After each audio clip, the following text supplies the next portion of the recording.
السلام علیکم ورحمۃ اللہ وبرکاتہ۔ آج کا موضوع اور جو سیرت کے بارے میں نبی کریم صلی اللہ علیہ وسلم کے معجزات کے بارے میں ہم آپ کو بتائیں گے اور آپ کے علم میں اور نالج میں اضافہ کریں گے انشاءاللہ تعالی۔ آپ ہمیں دعاؤں میں یاد رکھنا۔ اس کے مولانا علامہ سید ہاشم البحرانی ہیں اور ان کی تصنیف ہے۔ آئیے ہم چلتے ہیں اور آپ کو بتاتے ہیں۔ حضور پاک صلی اللہ علیہ وسلم کے ویسے تو بہت سارے معجزات ہیں، جن میں سے کچھ معجزات آپ کے پیش نظر ہم آپ کو رکھنا چاہیں گے۔ حضرت علی رضی اللہ تعالیٰ عنہ کی ولادت باسعادت کا معجزہ ہے۔ شیخ توسوی نے المجالس میں 2 اسناد کے حوالے سے امام جعفر صادق علیہ السلام سے روایت نقل کی ہے کہ انہوں نے اپنے آبائے طاہرین کی سند سے ارشاد فرمایا، عباس بن عبد المطلب اور یزید بن قناب گروہ بنی ہاشم کے ساتھ بیت اللہ کے پاس بیٹھے ہوئے تھے۔ اتنے میں امیر المومنین کی والدہ حضرت فاطمہ بنت اسد وہاں آئیں، اور اس وقت امیر المومنین شکن مادر میں تھے، یعنی کہ اپنی ماں کے پیٹ میں تھے۔ بی بی بیت اللہ کے پاس آ کر رک گئی اور اس وقت انہیں درد ذرا شروع ہو چکا۔ انہوں نے آسمان کی جانب دیکھا اور اللہ تعالیٰ کے حضور یہ دعا کی، اے میرے پروردگار، تجھ پر ایمان رکھتی ہوں، تیری طرف سے جو کچھ تیرے انبیاء اور رسول لے کر آئے ہیں اور اس پر بھی ایمان رکھتی ہوں، اور تو نے جتنی کتابیں نازل کیں ان سب پر ایمان رکھتی ہوں۔ میں اپنے دادا حضرت ابراہیم خلیل اللہ کے کلام کی تصدیق کرتی ہوں، اس نے ہی تیرا قدیمی گھر بنایا تھا۔ میں تجھے اسی گھر اور اس کے بنائے ہوئے اس مولود کے حق کا واسطہ دے کر سوال کرتی ہوں جو میرے شکم میں ہے، جو مجھ سے کلام کرتا ہے اور اپنی باتوں سے مجھے مانوس رکھتا ہے۔ میں یقین رکھتی ہوں کہ وہ تیری آیات میں سے ایک آیات ہے اور تیرے دلائل میں سے ایک دلیل ہے۔ میری ولادت کے عمل کو میرے لیے آسان بنا۔ عباس بن عبد المطلب اور یزید بن قناب کا بیان ہے کہ جب فاطمہ بنت اسد رضی اللہ تعالی عنہا نے یہ الفاظ کہے اور یہ دعا کی تو ہم نے دیکھا کہ پچھلی طرف سے بیت اللہ کی دیوار پھٹ گئی اور فاطمہ بنت اسد اس میں داخل ہو گئیں اور ہماری نگاہوں سے اوجھل ہو گئیں۔ پھر پھٹی ہوئی دیوار اللہ کے حکم سے دوبارہ مل گئی۔ ہم نے اسے خدا کا ایک خصوصی کہ فاطمہ بنت اسد 3 دن تک بیت اللہ میں رہیں۔ اہل مکہ میں اس واقعے کے متعلق بہت گفتگو ہو رہی تھی۔ مکہ کی گلیوں بلکہ گھروں میں پردہ نشین عورتیں بھی اسی موضوع کے متعلق گفتگو کرتی رہیں۔ 3 دن بعد دیوار کعبہ دوبارہ اسی جگہ سے پھٹ گئی جہاں سے وہ پہلے پھٹی ہوئی تھی۔ دیوار کعبہ کے پھٹنے کے بعد فاطمہ بنت اسد کعبہ سے برآمد ہوئی۔ اس وقت ان کے ہاتھوں پر علی تھے۔ کہا، اے لوگو، اللہ تعالیٰ نے اپنی مخلوق میں سے مجھے منتخب کیا ہے اور مجھ سے قبل جن خواتین کو چنا تھا ان پر مجھے فضیلت دی ہے۔ اللہ تعالیٰ نے آسیہ بنت مزاحم کو انتخاب کیا۔ اس نے چھپ کر ایک ایسی جگہ پر اللہ کی عبادت کی جہاں مجبوری کے علاوہ عبادت کرنے کو اللہ پسند نہیں کرتا۔ اللہ تعالیٰ نے مریم بنت عمران کا انتخاب کیا۔ ان کے لیے عیسیٰ علیہ السلام کی ولادت آسان بنا دی۔ انہوں نے ویران زمین پر خشک کھجور کے درخت کو ہلایا تو ان پر تازہ کھجوریں گریں۔ اللہ تعالیٰ نے میرا انتخاب کیا۔ ان دونوں خواتین اور مجھ سے پہلی تمام خواتین پر فضیلت دی، کیونکہ میں نے اللہ کے قدیم گھر میں بچہ کو جنم دیا اور میں نے بیت اللہ میں 3 دن قیام کیا اور اس دوران جنت کے پھل اور جنت کا رزق کھاتی رہی۔ جب میں نے اپنے بیٹے کو اپنے ہاتھوں پر لیے ہوئے باہر نکلنے کا ارادہ کیا تو ایک منادی نے مجھے آواز دی اور کہا، اے فاطمہ، اس کا نام علی رکھنا۔ میں علی الاعلیٰ ہوں۔ میں نے اسے اپنی قدرت، اپنے جلال کی عزت اور اپنے عدل و انصاف سے پیدا کیا ہے، اور میں نے اس کے نام کو اپنے نام سے مشتق کیا ہے، اور میں نے اسے اپنے ادب سے معدوب بنایا، اور میں نے اپنا حکم اس کے سپرد کیا۔ میں نے اسے اپنے گہرے علم سے واقفیت عطا کی اور میرے گھر میں پیدا ہوا، اور وہ پہلا فرد ہے جو میرے گھر کے اوپر کھڑا ہو کر اذان دے گا اور میرے گھر میں نصب بتوں کو توڑے گا، اور انہوں نے منہ کے بل زمین پر گرا دے گا اور میری عظمت بیان کرے گا، میری تمجید کرے گا اور میری کلمہ اور توحید کو جاری رکھے گا۔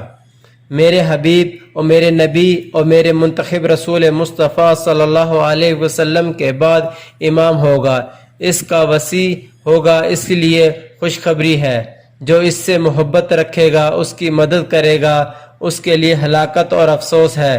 جو اس کی نافرمانی کرے گا، اس کی مدد نہ کرے گا، اس کے لیے حق کا انکار کرے گا۔ روایات میں ہے کہ حضرت ابو طالب رضی اللہ تعالیٰ عنہ نے اپنے فرزند کو دیکھا تو آپ بہت خوش ہوئے اور حضرت علی علیہ السلام اور ان سے کہا السلام علیکم یا ابت ورحمۃ اللہ وبرکاتہ، اے ابا جان آپ پر سلام ہو، اللہ کی رحمت اور برکتیں آپ پر نازل ہوں۔ راوی بیان کرتا ہے کہ پھر رسول کریم صلی اللہ علیہ وسلم خدا تشریف لائے اور آپ صلی اللہ علیہ وسلم جیسے ہی آئے تو حضرت علی نے ہل جل کر آپ کی تعظیم کی اور آپ کو دیکھ کر مسکرانے لگے اور کہا السلام علیکم یا رسول اللہ ورحمۃ اللہ وبرکاتہ، رسول خدا آپ صلی اللہ علیہ وسلم پر سلام ہو اور اللہ کی برکتیں نازل ہوں۔ پھر حکم خدا سے آپ کھانسے اور آپ صلی اللہ علیہ وسلم نے سورۃ مومنین کے آیات کی تلاوت کی اور جس کا ترجمہ کچھ یوں ہے: اللہ کا نام کا سہارا لے کر جو مہربان نہایت رحم کرنے والا ہے، یقین اہل ایمان نے نجات پائی جو کہ اپنی نماز میں خشوع کرتے ہیں۔ یہ سن کر رسول کریم صلی اللہ علیہ وسلم نے خدا نے فرمایا تیرے ذریعے سے وہ نجات پائیں گے۔ حضرت رسول کریم صلی اللہ علیہ وسلم نے سورۃ مومنین کی 11 آیات تلاوت کی اور جب انہوں نے 10ویں اور 11ویں آیات پڑھی اور کہا کہ یہ وہی لوگ وارث ہیں جو جنت الفردوس کے وارث بنیں گے اور اس میں ہمیشہ رہیں گے، رسول خدا صلی اللہ علیہ وسلم نے فرمایا اللہ کی قسم تو ان کا امیر ہوگا تو انہیں اپنے علوم کا رزق فراہم کرے گا، وہ علم کے ہتھیاروں سے مسلح ہوں گے، خدا کی قسم تو ان کا رہبر ہوگا، وہ تیرے ذریعے سے ہدایت پائیں گے۔